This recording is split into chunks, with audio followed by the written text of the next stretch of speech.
Zaid bin Sabit, sang penerjemah Rasulullah. Zaid bin Sabit radhiyallahu an adalah seorang sahabat Ansor. Ia dipilih sebagai ketua tim pembukuan Al-Quran di zaman Abu Bakar dan di zaman Utsman bin Affan. Amanah yang begitu besar itu tentu menunjukkan sebesar apa kapasitas dan kedudukan beliau dalam Islam dan sejarah umat Islam.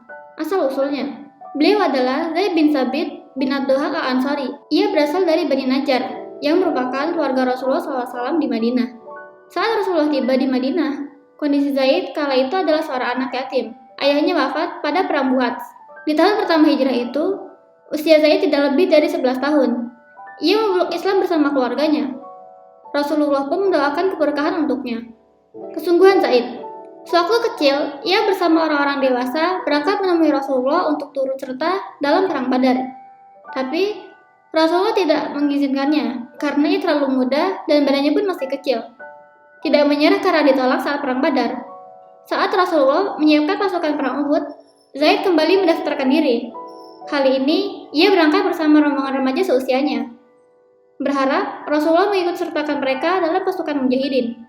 Dan keluarga mereka lebih-lebih lagi harapannya agar Rasulullah menerima mereka. Rasulullah memandangi mereka dengan pandangan terima kasih. Seakan-akan beliau menginginkan mereka untuk izin tidak ikut saja. Majulah anak muda yang bernama Rafi bin Hadij, membawa sebuah belati atau tombak. Ia memamerkan keahliannya memegang senjata tersebut. Rafi berkata, "Sesungguhnya aku sebagaimana yang Anda lihat, aku mahir dalam melempar senjata. Karena itu izinkan aku." Rasulullah pun mengizinkannya. Kemudian Samurah bin Jundab pun maju. Salah seorang anggota keluarganya mengatakan, "Sesungguhnya Samurah lebih hebat dari Rafi." Rasulullah pun mengizinkan beliau. Tersisalah 6 orang pemuda pemberani lainnya. Di antara mereka ada Zaid bin Sabit dan Abdullah bin Umar. Mereka mengeluarkan segala kemampuan membujuk raya Rasulullah. Tak mempan dengan lisan, mereka bujuk dengan air mata. Belum juga berhasil dengan cara menghibah itu, mereka unjuk kekuatan dengan menunjukkan otot-otot mereka. Tapi usia mereka masih terlalu muda dan tubuh mereka masih begitu kecil. Rasulullah SAW menolak mereka secara halus, sekaligus menghibur mereka dengan berjanji akan mengajak mereka ke perang selanjutnya. Akhirnya, Zaid bin Sabit bersama anak-anak seusianya memulai perjalanan jihad mereka di perang Khandaq pada tahun 5 Hijriah. Zaid bin Sabit radhiyallahu an berkata, "Pada perang Bu'ats, aku berusia 6 tahun. Hal itu terjadi 5 tahun sebelum Rasulullah SAW datang ke Madinah. Dan saat itu, aku berusia 11 tahun. Aku dipertemukan dengan Rasulullah.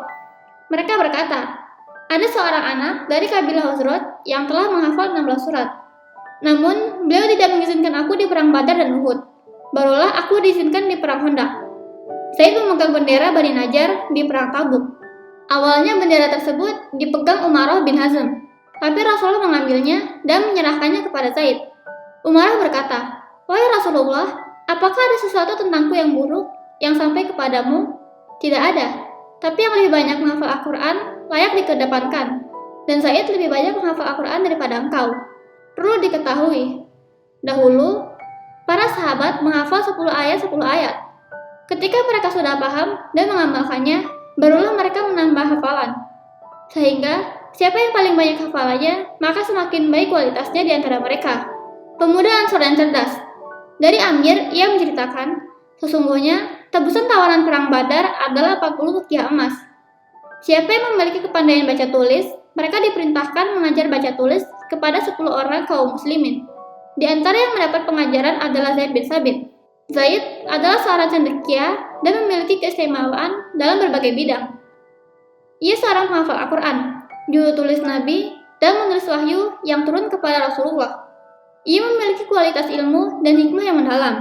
Ketika Rasulullah mulai menyampaikan risalah Islam keluar Madinah, melakukan surat menyurat kepada para raja dan kaisar, beliau memerintahkan Zaid untuk mempelajari bahasa-bahasa mereka. Zaid pun berhasil menguasai bahasa-bahasa tersebut dalam waktu yang singkat.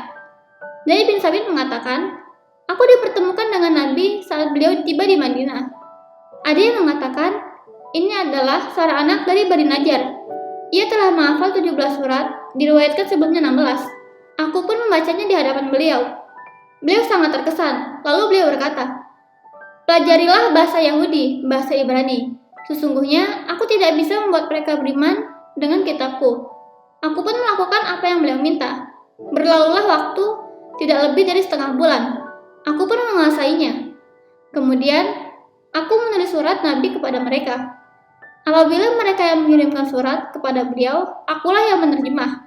Dari Sabit bin Ubaid, dari Zaid bin Sabit, ia berkata, Rasulullah berkata kepadaku, apakah engkau bisa bahasa Suryani? Tidak, jawabku. Pelajarilah. Sungguh, nanti akan datang surat-surat kepada kita. Pintar Rasulullah. Aku pun mempelajarinya dalam rentang waktu 17 hari. Kita teringat dengan sabda Rasulullah SAW, Inna Allaha yuhibbu ma'aliyal umur wa ashrafiha wa yakrahu safsafaha. Sesungguhnya Allah mencintai perkara terbaik dan membenci sesuatu yang asal-asalan. Hadis riwayat At-Tabrani. Bagaimana pengaruh pendidikan Rasulullah terhadap para sahabat? Selain faktor kecerdasan, tentu tekad dan kesungguhan juga berpengaruh besar. Sehingga Zaid begitu cepatnya menguasai bahasa-bahasa asing tersebut. Al-A'mas mengatakan pernah datang surat-surat kepada Zaid, tapi ia tidak tertarik membacanya, kecuali yang ia percaya saja. Dari sinilah ia dikenal dengan panggilan penerjemah Rasul, penghafal Al-Quran. Sejak dimulainya dakwah Islam selama lebih kurang 20 tahun sejak wahyu pertama turun, terdapat sekelompok sahabat yang mampu menghafal dengan kemampuan biasa. Ada yang mampu menghafal semua yang tertulis, ada pula yang menghafal semua ayat yang tersusun. Di antara mereka adalah Ali bin Abu Thalib, Ubay bin Ka'ab, Abdullah bin Mas'ud, Abdullah bin Abbas, dan Zaid bin Sabit. Setelah Al-Quran diturunkan secara sempurna, Rasulullah SAW membacakannya kepada para sahabat dan berurutan sebagaimana susunan surat dan ayat yang kita ketahui sekarang. Zaid bin Sabit radhiyallahu an pernah menyertorkan hafalannya kepada Rasulullah SAW pada tahun wafat beliau. Di tahun itu, Zaid menyetorkan hafalannya sebanyak 2 kali, dan qiraat tersebut dinamakan qiraat Zaid bin Sabit, karena dia pula yang menulis dan mengajukannya kepada Nabi agar dikoreksi. Dan teks tersebut beliau bacakan kepada orang-orang hingga beliau wafat. Awal pembukuan Al-Quran. Setelah Rasulullah SAW wafat, kaum muslimin dibuat sibuk dengan konflik melawan orang-orang murtad, sehingga banyak korban jatuh dari kaum muslimin. Dalam perang Yamamah, perang menghadapi Nabi palsu Musailamah al-Kadzab, misalnya, sejumlah besar penghafal Al-Quran gugur. Umar bin Khattab khawatir para penghafal Al-Quran terus berguguran karena konflik belum juga usai. Ia mendiskusikan ide membukukan Al-Quran dengan Khalifah Abu Bakar. Kemudian Abu Bakar beristikharah, bermusyawarah dengan para sahabat. Setelah itu, ia memanggil Zaid bin Sabit.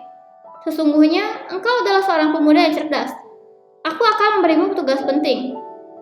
Abu Bakar memerintahkannya membukukan Al-Quran. Zaid pun memegang tanggung jawab besar. Ia diuji dengan amanah yang berat dalam proyek besar ini.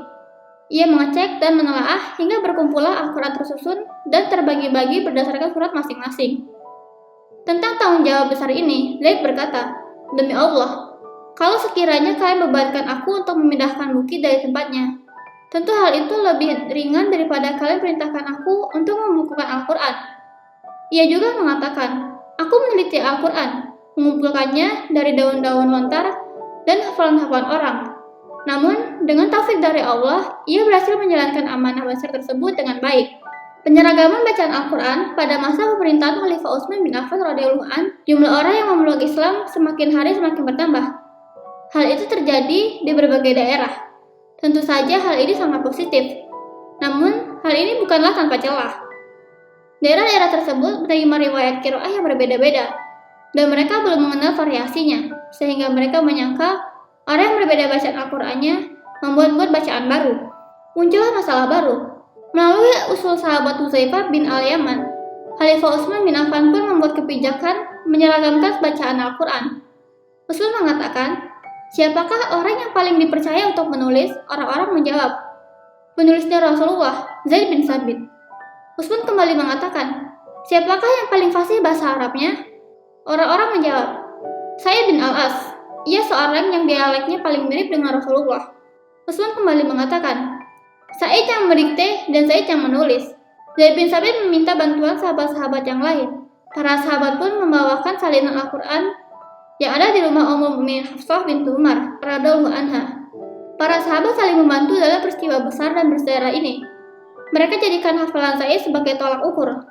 Ibnu Abbas radhiyallahu anhu mengatakan, Pastilah para penghafal Al-Quran dari sahabat Muhammad tahu bahwa Zaid bin Sabit adalah orang yang sangat mendalam ilmunya. Keutamaan Zaid bin Sabit. Figur seorang Zaid bin Sabit memiliki kedudukan yang tinggi di tengah masyarakat. Kaum muslimin sangat menghormatinya. Suatu hari, Zaid mengendarai hewan tunggangannya. Kemudian, Abdullah bin Abbas mengambil tali kekangnya dan menuntunnya. Melihat hal itu, Zaid berkata, "Biarkan saja wahai anak paman Rasulullah. Tidak, seperti inilah selayaknya kita menghormati ulama kita." Jawab Ibnu Abbas. Yang pertama, membaiat Abu Bakar. Abu Sa'id Al-Khudri radhiyallahu anhu mengisahkan, ketika Rasulullah SAW wafat, orang-orang Ansar angkat bicara.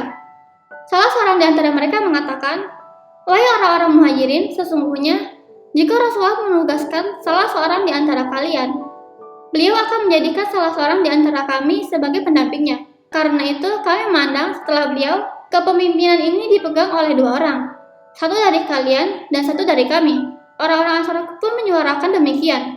Lalu berdirilah Zaid bin Sabit. Ia berkata, "Sesungguhnya Rasulullah berasal dari muhajirin, dan kepemimpinan itu pada muhajirin, dan kita adalah penolong mereka, sebagaimana kita telah menjadi ansarnya Rasulullah." Abu Bakar pun berdiri dan berterima kasih atas ucapan Zaid yang menenangkan suasana. Abu Bakar berkata, "Wahai orang-orang Ansar, benarlah apa yang teman kalian ucapkan. Seandainya kalian melakukan selain itu, tentu kami tidak membenarkannya." Zaid menggapai tangan Abu Bakar, kemudian berkata, "Ini adalah sahabat kalian, baiatlah dia." Apabila Abu Bakar berhaji, maka Umar dan Zaid bin Sabit yang menggantikan beliau sebagai khalifah. Zaid juga diberi amanah membagi ghanimah di perang Yarmuk. Ia juga merupakan salah seorang dari 6 orang ahli fatwa: Umar, Ali, Ibnu Mas'ud, Ubay, Abu Musa, dan Zaid bin Sabit radhiyallahu anhum. Umar dan Utsman tidak melebihkan seorang pun dalam permasalahan kehakiman, fatwa, faraid, dan qiraah dibandingkan Zaid bin Sabit. Bahwa Rasulullah SAW bersabda, "Arhamum ummati bi ammati Abu Bakrin, wa asyadduhum fi amrillah Umar, wa asdaquhum hayaan Utsman, wa a'lamuhum bil halali wal haram Mu'adz bin Jabal, wa afraduhum Zaid bin Sabit, wa aqra'uhum Ubay, wa likulli ummatin amin, wa abinu hadzi ummah Abu Ubaidah bin Jarrah." Umatku yang paling penyayang terhadap yang lain adalah Abu Bakar. Yang paling kokoh dalam menjalankan perintah Allah adalah Umar. Yang paling jujur dan pemalu adalah Utsman. Yang paling mengetahui halal dan haram adalah Mu'adz bin Jabal. Yang paling mengetahui ilmu faraid, pembagi harta warisan, adalah Zaid bin Sabit. Yang paling bagus bacaan Al-Qur'annya adalah Ubay. Setiap umat mempunyai orang kepercayaan, dan orang kepercayaan umat ini adalah Abu Ubaidah bin Jarrah. Hadis riwayat At-Tirmizi. Seorang tokoh tabi'in, Muhammad bin Sirin, mengatakan, Zaid bin Sabit mengalahkan orang-orang dalam dua hal, Al-Quran dan faraid. Wafatnya Zaid bin Sabit. Zaid bin Sabit radhiyallahu an wafat pada tahun 45 Hijriah, di masa pemerintahan Muawiyah bin Abu Sufyan radhiyallahu an. Di hari wafatnya Zaid, Abu Hurairah berkata, "Pada hari ini telah wafat tintanya umat ini. Semoga Allah menjadikan Ibnu Abbas sebagai penggantinya." Tinta adalah ungkapan untuk luasan ilmu. Karena zaman dahulu, menulis ilmu itu membutuhkan tinta.